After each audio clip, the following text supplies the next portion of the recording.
Welcome back to Nanaaba's Kitchen.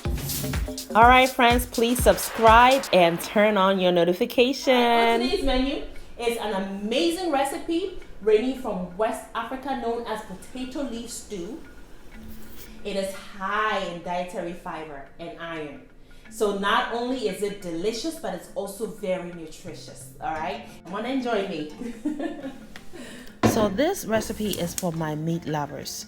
And as you can see, I am using bone-in beef, and bone-in beef works beautifully for this dish because the bone ensures the meat stays juicy and meaty when it's done cooking. It doesn't dry out and it's just absolutely delicious. So I've added some salt, and I used Himalayan salt to season it. I've also added some crushed black pepper, some onions, Fresno pepper. I've also added some garlic, which I finely minced, and one stock cube, and I'm using the shrimp kind, and I just grated some ginger into it. I'm going to allow this meat to cook in its own juices so that the in the inclusion of water will just dilute the meaty flavor of the meat, and you don't want that in this dish. So once you cover it up, you allow it to cook for about 40 minutes, by which time the meat will be almost falling off of the bone, just absolutely juicy and tender and ready for the next ingredient to be added to it.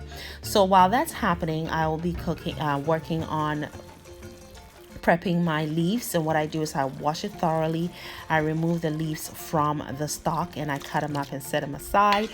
And then I go back for 40 minutes of cooking the beef. I add some shrimp powder, dried smoked shrimp powder to it, and I add about 3 tablespoons of water as well.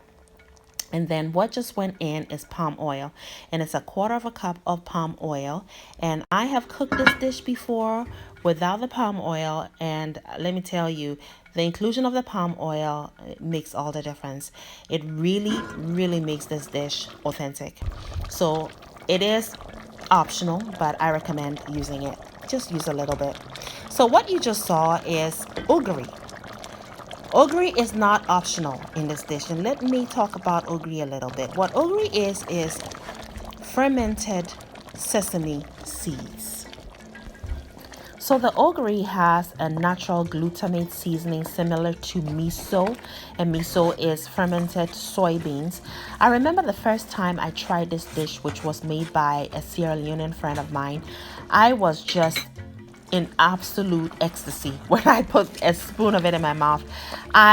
With a palate as trained as mine, I can taste something and know exactly what ingredients were used, but I could not put my finger on what she had in that stew that made it so good.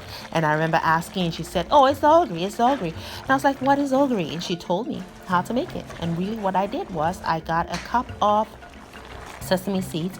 I added some water to it, and I let it sit in my pantry for 4 days, and it fermented, and then I blended up, and I have ogeri, and I used 2 heaping tablespoons full of it in this dish, and it's just absolutely gorgeous and not optional. Okay, all right, so as you can see, I added some onions, some fresh onions to it, because the onions I started cooking with have already disintegrated, and I prefer to have some crunch and freshness toward the end of the cooking. So I've added some more onions. It's optional. Your oil starts settling to the top once you add your leaves, and you cook it up for about 15 more minutes. Your stew is ready. I've added some habanero peppers to it. I left the heads on, yes, because I do not want them to break into the stew and cause my stew to become completely inedible due to the high spice level. But you can serve this over some rice, some yams, even quinoa, and it's gonna be delicious. Thank you so much for watching. I hope you enjoyed it.